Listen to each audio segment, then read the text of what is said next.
Hello friends, beyond text book എന്ന ചാനലിൻ്റെ അടുത്ത എപ്പിസോഡാണ്. ഇന്ന് നമ്മൾ ഈ എപ്പിസോഡിൽ ഡിസ്കസ് ചെയ്യണത് നമുക്ക് കേട്ടിട്ടുള്ള ടേമാണ്, പക്ഷേ അതിൻ്റെ ഫുൾ മീനിങ് എന്താണെന്ന് പലർക്കും അറിയില്ല, അല്ലെങ്കിൽ അതിൻ്റെ ആവശ്യം എന്താണെന്ന് പലർക്കും അറിയില്ല. അപ്പോൾ ആ ഒരു ഐഡിയയിലേക്ക് നമുക്ക് കയറാം. അപ്പോൾ ടോപ്പിക്കിൻ്റെ പേര് fermentation of fishes. Fermentation of fishes, അതിലേക്ക് നമുക്കൊന്ന് പ്രൊസീഡ് ചെയ്യാം. അപ്പോൾ പലപ്പോഴും നമ്മൾ കേട്ടുപഠിച്ചൊരു ടേമാണ് ഈ ഫെർമെൻറ്റേഷൻ. എന്താണ് ഈ ഫെർമെൻറ്റേഷൻ? ഫെർമെൻറ്റേഷൻ എന്ന് പറഞ്ഞു കഴിഞ്ഞാൽ അതൊരു പ്രോസസ്സാണ്. കോംപ്ലക്സ് സബ്സ്റ്റൻസുകളെ ബ്രേക്ക് ഡൗൺ ചെയ്യുക, സിംപിളർ സബ്സ്റ്റൻസുകളാക്കി തീർക്കുക. ഇതാണ് ഫെർമെൻറ്റേഷൻ. അപ്പോൾ സബ്സ്റ്റൻസുകളെ ബ്രേക്ക് ഡൗൺ ചെയ്യുക ഇൻടു സിംപിളർ സബ്സ്റ്റൻസസ്.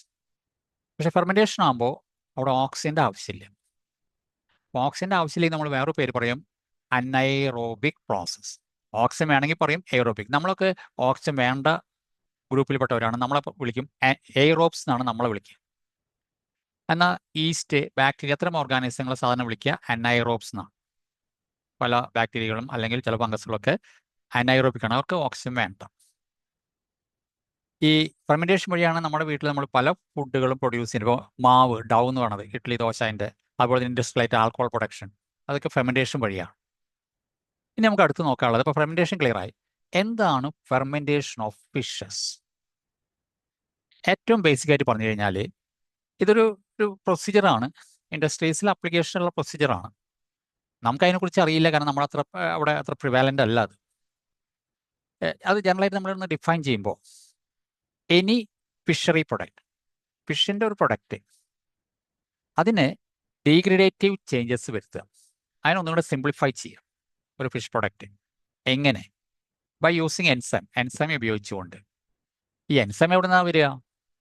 ആ എൻസൈം സെക്രീറ്റ് ചെയ്യുന്ന മൈക്രോബ്സിനെ ആ സിസ്റ്റത്തിലേക്ക് യൂസ് ചെയ്തുകൊണ്ടാണ് എൻസൈം പ്രൊഡ്യൂസ് ചെയ്യുക. ആ എൻസൈം ഉപയോഗിച്ചുകൊണ്ട് ഫിഷറി പ്രൊഡക്ട്സിനെ കുറച്ചും കൂടെ സിംപ്ലിഫൈ ചെയ്യുക. ഇതാണ് ഈ ഫെർമെൻറ്റേഷൻ ഓഫ് ഫിഷസ് കൊണ്ട് ഉദ്ദേശിക്കുന്നത്. നമ്മൾ നമ്മുടെ അടുത്ത് പ്രിവാലൻ്റ് അല്ല ഈ മെത്തേഡ്.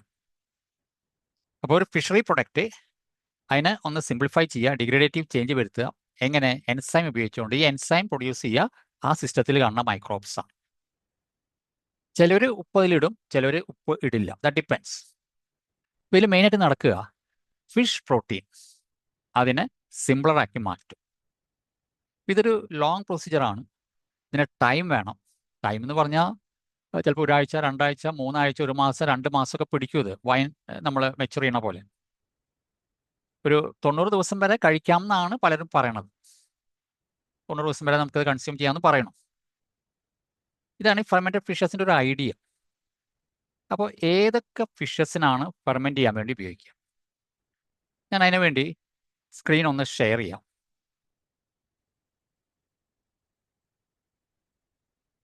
നിങ്ങൾക്കിപ്പോൾ സ്ക്രീൻ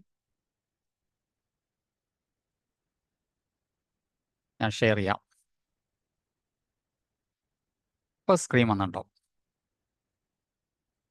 സാധാരണ ഫെർമെൻറ്റ് ചെയ്യാൻ ഉപയോഗിക്കുക മത്തി അല്ലെങ്കിൽ ചാള. പിന്നെയുള്ളത് അയില, ഇതാണ് ഈ ചാള. പിന്നെയുള്ളത് അയില എന്ന് പറയുന്ന സാധനം. പിന്നെ നമുക്ക് അത്ര പരിചയമില്ലാത്തൊരു ഫിഷാണ് ഹെറിങ് എന്ന് പറയും. HERRING, herring. അങ്ങനെ മലയാളം ഉണ്ടോ എന്ന് ചോദിച്ചാൽ അറിയില്ല, ഹെറിങ് തന്നെയാണ് പറയുക. അപ്പോൾ ചാള, മത്തി, ഹെറിങ്, ഇതൊക്കെയാണ് സാധാരണ ഫെർമെൻറ്റ് ചെയ്യാൻ വേണ്ടി ഉപയോഗിക്കുക. ഇനി എന്താണ് ഈ ഫെർമെൻറ്റഡ് ഫിഷസിൻ്റെ ബെനിഫിറ്റ്സ്?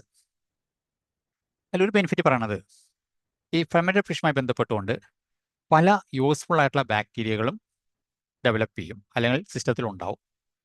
അത് നമ്മുടെ ഇൻഡസ്റ്റൈൻ്റെ മൈക്രോഫ്ലോറേനെ ബൂസ്റ്റ് ചെയ്യുന്ന മൈക്രോ ഓർഗാനിസങ്ങളാണ്.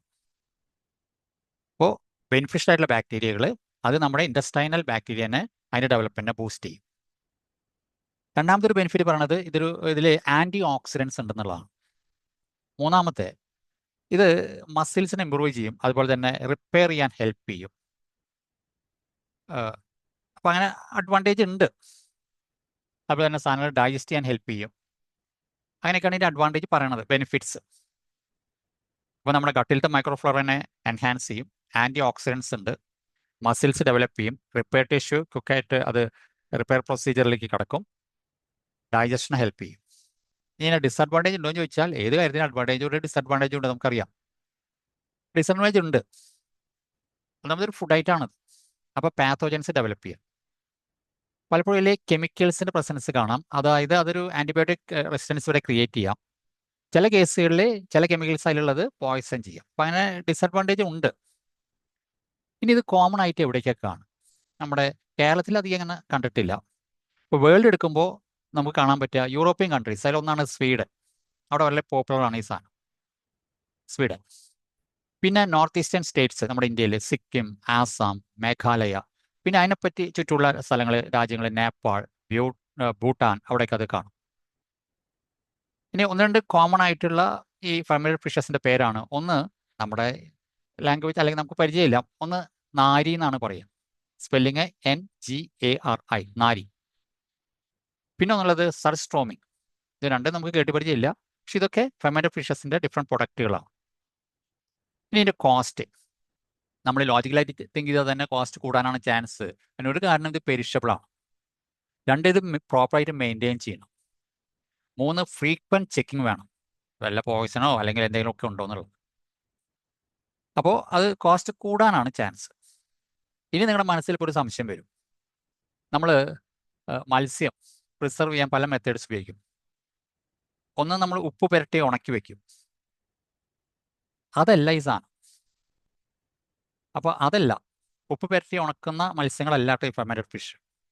പിന്നെ ഒരു സംശയം വരിക, ഫിഷിന്റെ പിക്കിൾസ് ഉണ്ട്, അതാണോ ഇത്? അതുമല്ല. അപ്പോൾ ഫെർമെന്റഡ് ഫിഷും ഫിഷ് പിക്കിൾഡും സെയിം ആണോ? അല്ല. എന്തുകൊണ്ട് അത് സെയിം അല്ല? അതിന് കാരണം രണ്ട് ഡിഫറെൻറ്റ് മെത്തേഡ്സിനാണ് ഇത് പ്രിസർവ് ചെയ്യുക. ഫെർമെന്റ് ചെയ്ത ഫിഷസ് പ്രിസർവ് ചെയ്യുക മൈക്രോബ്സ് ഉപയോഗിച്ചുകൊണ്ടാണ് അത് പ്രിസർവ് ചെയ്യുക. എന്നാൽ അതുകൊണ്ട് അതിനൊരു സോർ ടേസ്റ്റാണ് വരിക, കയ്പ് പോലത്തെ രസമാണ് വരിക ഈ ഫെർമെന്റഡ് ഫിഷസ്. എന്നാൽ പിക്കിൾഡ് ഫിഷസ് നമുക്കറിയാം, അതൊരു അസിഡിക് മീഡിയത്തിൽ, അസിഡിക് ആസിഡ് ചൊർക്കയിലൊക്കെയാണ് അത് സോക്ക് ചെയ്ത് പ്രിസർവ് ചെയ്യുക. അവിടെ ബാക്ടീരിയൽ ഫെർമെന്റേഷൻ കമ്പാരിറ്റീവ്ലി കുറവാണ്, അല്ലെങ്കിൽ ഇല്ല. ഇപ്പം രണ്ടും രണ്ടാണ്. ഫെർമെന്റഡ് ഫിഷും അതുപോലെ തന്നെ പിക്കിൾഡ് ഫിഷും രണ്ടും രണ്ടാണ്. രണ്ടിൻ്റെ പർപ്പസ് സെയിം ആണ്, പ്രിസർവേഷൻ ആണ്. ഫെർമെന്റഡ് ഫിഷ് എന്ന് പറയുമ്പോൾ അത് മൈക്രോബ്സ് വെച്ചുള്ളൊരു ട്രീറ്റ്മെൻ്റ് ആണ്. എന്നാൽ പിക്കിൾഡ് ഫിഷസ് എന്ന് പറയുമ്പോൾ മീനാച്ചാരം, അത് ആസിഡ്സ് ഉപയോഗിച്ചുള്ള പ്രിസർവേഷൻ. അപ്പോൾ രണ്ടും രണ്ടാണ് കേട്ടോ. അപ്പോൾ ഉണക്കമീൻ വേറെ, ഫെർമെന്റഡ് ഫിഷ് വേറെ, പിക്കിൾഡ് ഫിഷ് വേറെ. അപ്പോൾ ഇങ്ങനൊരു ആശയം ഈ ലോകത്തിലുണ്ട്, അതായത് ഫെർമെന്റഡ് ഫിഷ്. അതുപോലെ പല പ്രൊഡക്ട്സുകളും ഫെർമെന്റ് ചെയ്യുന്നുണ്ട്, അത് തന്നെ കേട്ടിട്ടില്ല. സോയാബീൻ ഫെർമെന്റ് ചെയ്യും, ബാംബൂ ഷൂട്ട്സ് അതുമായി അതിനെ ഫെർമെന്റേഷൻ പ്രോസസ്സിന് വിധേയമാക്കാം, ഫുഡ് ഉണ്ടാക്കാം. അപ്പോൾ അങ്ങനെ പല ഫെർമെന്റേഷൻ ഉണ്ട്. അതിൽ ഒരെണ്ണമാണ് ഈ ഫെർമെന്റേഷൻ ഓഫ് ഫിഷസ്. നിങ്ങൾക്ക് ഐഡിയ പിടി കിട്ടിയെന്ന് വിചാരിക്കുന്നു. അതിൽ ഒരു ഇതും കൂടെ ഉണ്ട്. അതിൽ ഇതാണ് ഈ പിക്കിൾഡ് ഫിഷ്, ഇതാണ് ഫെർമെന്റഡ് ഫിഷ്. രണ്ട് ഡയഗ്രാം ക്ലിയർ ആണ്. രണ്ടിൻ്റെ പർപ്പസ് സെയിം ആണ്, preservation. Pickled fish that is നമ്മുടെ ആസിഡ് ഉപയോഗിച്ചിട്ടാണ് സ്റ്റോർ ചെയ്യുക, ചൊർക്ക, വിനാഗിരി, അസിഡിക് ആസിഡ്. ഫെർമെന്റഡ് ഫിഷ് മൈക്രോബ്സുമായി ബന്ധപ്പെട്ടുകൊണ്ട്, അവർ എൻസൈമായി ബന്ധപ്പെട്ടുകൊണ്ടാണ് അതിൻ്റെ പ്രിസർവേഷൻ. വ്യത്യാസം നിങ്ങൾക്ക് മനസ്സിലായെന്ന് വിചാരിക്കുന്നു.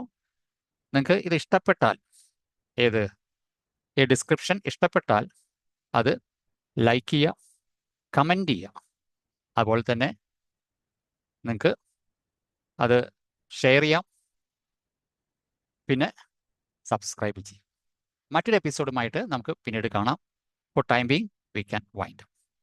Thank you, take care, bye. We can C